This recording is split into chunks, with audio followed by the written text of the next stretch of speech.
سورہ آل عمران آیت نمبر 113۔ آپ حضرات کے پاس پیج نمبر ہے 126۔ اعوذ باللہ من الشیطان الرجیم، بسم اللہ الرحمن الرحیم۔ لیسوا سواء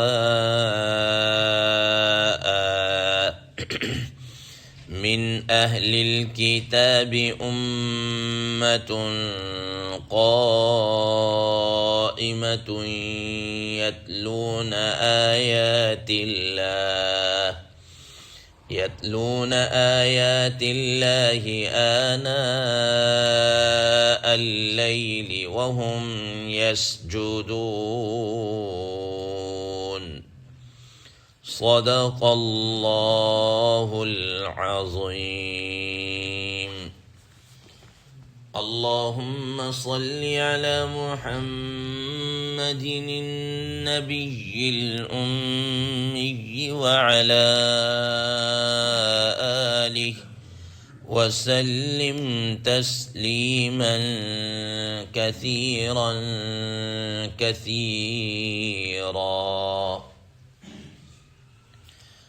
محترم سامعین کرام، اس آیت مبارکہ کا ترجمہ اللہ تبارک و تعالی ارشاد فرماتے ہیں، لیسوا سواء، یہ سب کے سب برابر نہیں ہیں، من اہل الکتاب امۃ قائمہ، اہل کتاب میں سے ایک گروہ ایسا بھی ہے، ایک جماعت ایسی بھی ہے جو قائم ہے، یتلون آیات اللہ، وہ اللہ تعالیٰ کی آیات کی تلاوت کرتے ہیں، آناء اللیل، رات کے اوقات میں، وہم یسجدون، اور وہ نماز بھی پڑھتے ہیں، وہ سجدہ بھی کرتے ہیں۔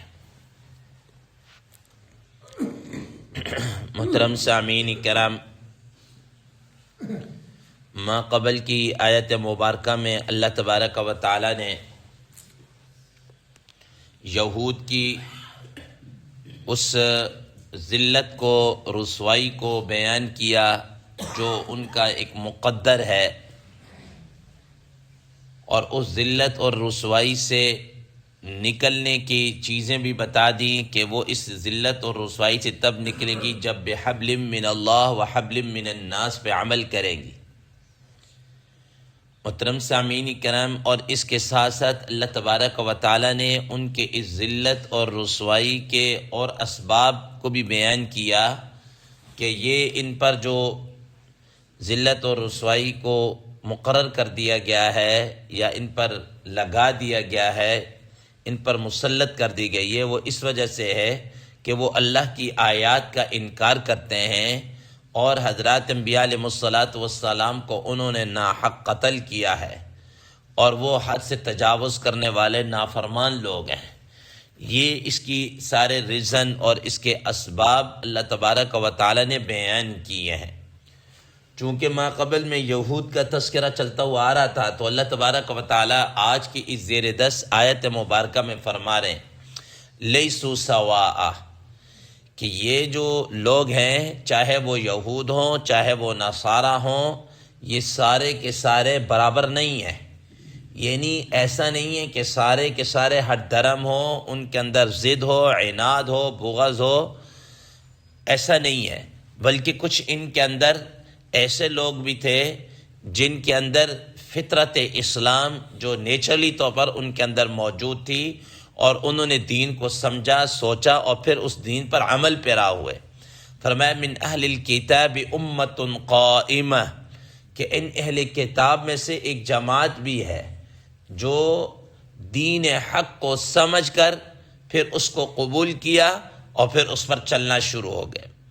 محترم سامعین کرام، آپ دیکھیں مثال کے طور پر حضرات مفسرین کرام رحمہ اللہ فرماتے ہیں کہ نجران کے اندر بھی کچھ لوگ تھے جو آئے اور انہوں نے اسلام کو قبول کیا، جیسا کہ آپ حضرات کے علم ہے کہ وہ نجران کا جو بڑا پادری تھا علقمہ، اس کا بھائی بھی تھا، ٹھیک ہے نا.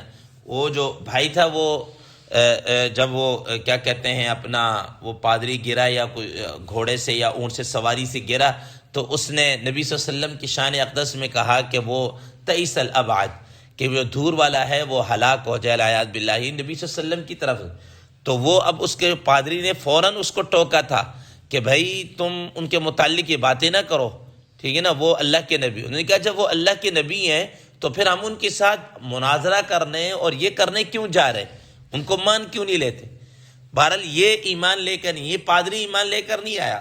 اس نے کہا کہ ہمارے کھابے سسٹم ہے، ہمارا کھانا شانا چل رہا ہے اور ہم دنیا کے مفادات ہیں وہ سب ختم ہو جائیں گے، یہ لینڈ لارڈ جو بھی، یہ تو اسی وجہ سے، ٹھیک ہے. لیکن وہ ایمان بہرحال لے کر آ گیا.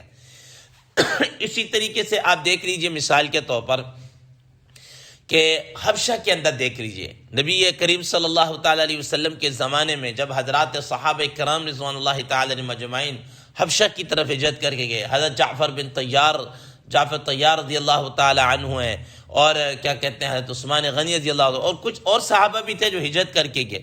اب وہاں کا جو حبشہ کا جو بادشاہ نجاشی تھا، ٹھیک ہے، اب اس کے جب دربار میں آئے اور ادھر سے یہ مشرک بھی لے، مشرکین مکہ بھی گئے کہ یہ ہمارے باغی کچھ لوگ ہیں فسادی قسم کے، ان کو ہمارے حوالے کرو، ٹھیک ہے نا، یہ ہمارے باغی ہیں، ہمارے غلام ہیں جو بھاگ کر آئے. لیکن نجاشی بادشاہ نے ان کی کہا کہ میں ایسے حوالے نہیں کروں گا، پہلے میں ان کی بات تو سنوں، وہ کون ہے، کیا کہتے ہیں، میں ایسے ہی تمہارے حوالے کر دوں، ٹھیک ہے.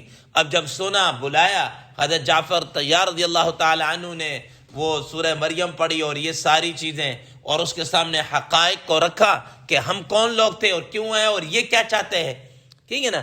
تو ہم بت پرست سے اللہ تعالیٰ ہمیں اسلام کے ذریعے سے عزت دی، ہم قتل کرتے تھے، ہم آپس میں بھائی بھائی بن گئے، پہلے ہمارے آپس میں لڑائیاں اور جنگیں ہوتی تھیں، اب ہم آپس میں الفت اور محبت کے ساتھ باہم شیر و شکر ہو کر رہ رہے. یہ ساری چیزیں اب قرآن مجید کے الفاظ ہیں، وَإِذَا سَمِعُوا مَا أُنزِلَ إِلَى الرَّسُولِ تَرَىٰ أَعْيُنَهُمْ تَفِيضُ مِنَ الدَّمْعِ، کہ وہ جب سن رہے تھے حق بات کو تو ان کے آنکھوں سے آنسو کیا ہے، ٹپک رہے. وہ حق کو قبول کیا، اسلام قبول کیا، اور اس کے ساتھ ساتھ اور بھی کچھ لوگوں نے اسلام کو قبول کیا. تو فرمایا کہ یہ سارے برابر نہیں ہیں، ٹھیک ہے نا. اسی طریقے سے آپ دیکھ لیجئے مدینہ منورہ کے اندر دیکھ لیجئے، مکہ مکرمہ کے اندر دیکھ لیجئے، کچھ لوگ ایسے تھے کہ جن کے اندر روحیں جو توحید کے اوپر تھے اور شرک سے بیزار تھے. حضرت عمر رضی اللہ تعالی عنہ کے خود چچا جو ہے وہ اسلام کے بڑے قریب تھے، وہ لوگوں کو کہا کرتے تھے کہ بھائی مکہ کے اندر جہاں پر بالکل شرک اپنی یعنی کہ انتہا کے اوپر ہے، توحید کا تصور بھی نہیں، وہ کہا کرتے تھے کہ بھائی عجیب بات ہے، یہ جو بکری ہے یہ کس نے پیدا کی؟ کہتے ہیں اللہ نے. اچھا بھائی یہ جو چارہ کھائے یہ کس نے پیدا کیا؟ اللہ نے. اچھا جب یہ بکری کو پیدا بھی اللہ نے کیا، چارہ بھی اللہ نے پیدا کیا، اب جب تم اس بکری کو ذبح کر رہے ہو تو کیوں، کس کے نام پر؟ بتوں کے نام، لات منات. بھائی پیدا کرنے والا اللہ، چارہ کھلانے والا اللہ، سارا کچھ کرنے والا اللہ، اب جب اس کو نظر و نیاز کی باری آئی تو غیر اللہ کے نام پر کیوں؟ ٹھیک ہے کہ نہیں، غیر اللہ. یہ ساری چیزیں کہ لیسوا سوا، یہ ان میں سے سارے برابر نہیں. اب مدینہ منورہ کے اندر یہود کے اندر بھی دیکھ لیجئے، سیدنا عبداللہ ابن السلام رضی اللہ تعالیٰ عنہ ایمان لے کر آئے کہ نہیں، حضرت بنیامین رضی اللہ تعالیٰ عنہ ایمان لے کر آئے کہ نہیں، حضرت ثعلبہ رضی اللہ تعالیٰ عنہ ایمان لے کر آئے کہ نہیں.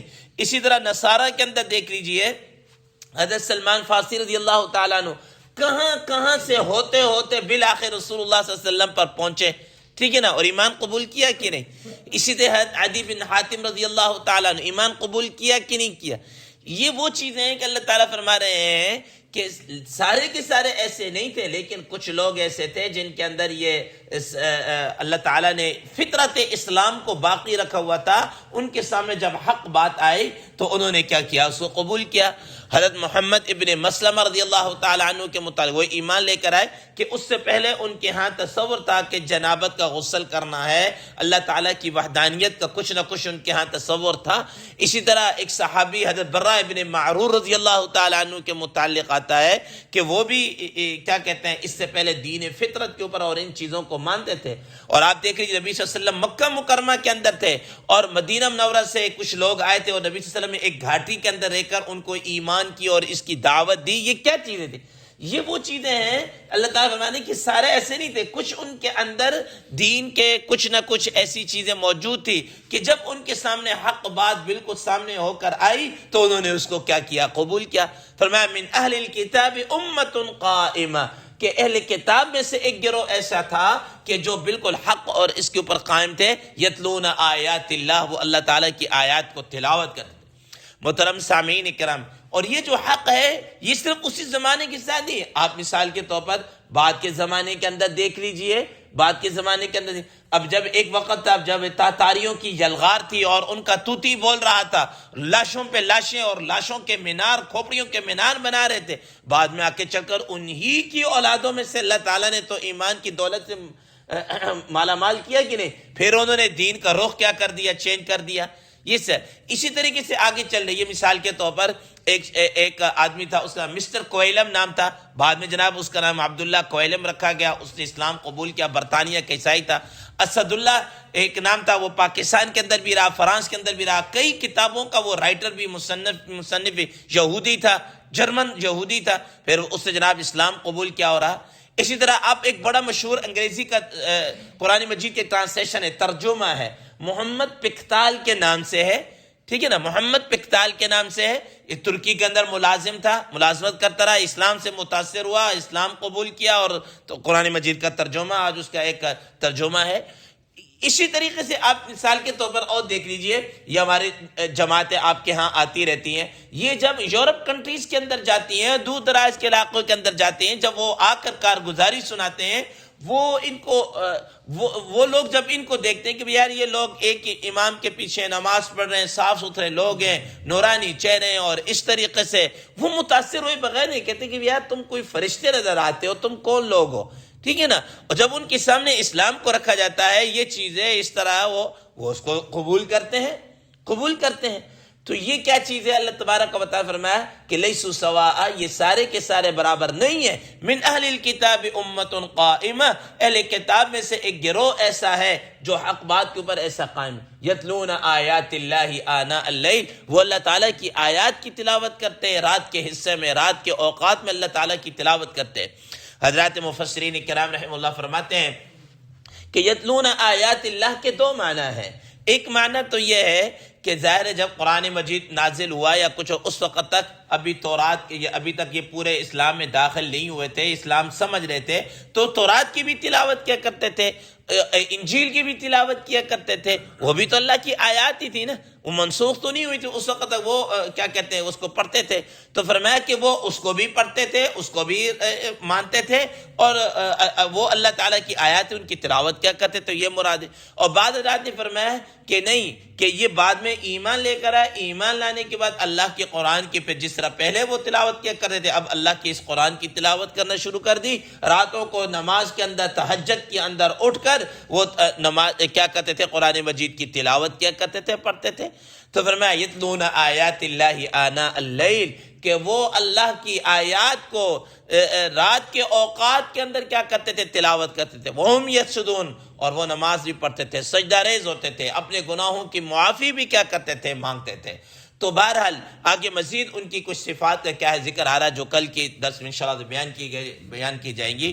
تو بہرحال اللہ تبارک و تعالیٰ سے دعا ہے کہ اللہ تبارک و تعالیٰ ایسے لوگ جو دین کو سمجھنے والے ہیں، ہمارا بھی حصہ ان کو دین کے پہنچانے تک ہو جائے، تاکہ ہمارے لیے بھی وہ ذریعہ نجات اور صدقہ جاریہ بن جائے۔ اللہ تبارک و تعالیٰ عمل کی توفیق عطا فرمائے۔ وآخر دعوانا الحمدللہ رب العالمین۔